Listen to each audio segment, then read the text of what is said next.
Hi guys! It's me again, Mrs. B! And for today's video, dito nga tayo sa Pick Up Coffee. Ayan.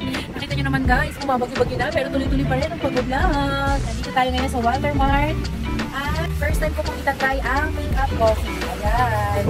So let's go! Let's go! Ayan! Ako, pag-uus ng bagyo. Ito pala ang menu nila. In fairness, ang daming pwedeng pagpilian. At ayan pong kapatid ko, sorry, hindi po siya for sale. Take na po siya. Kumpleto pala sila dito. Meron silang classic, signature, pati mga teas at milk tea meron din. So, order na kami. In fairness guys, kakabukas pa lang ng Pick Up Coffee. Pero tignan nyo, blockbuster na talaga. At ang haba ng pila. Budget friendly lang kasi at sobrang mura rin ng mga coffees nila.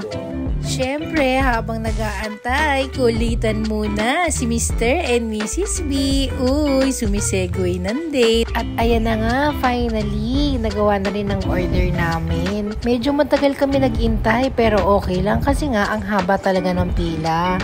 Let's see kung worth the wait naman ang aming pag-iintay.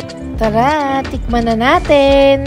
Wait for part 2! Ayun na!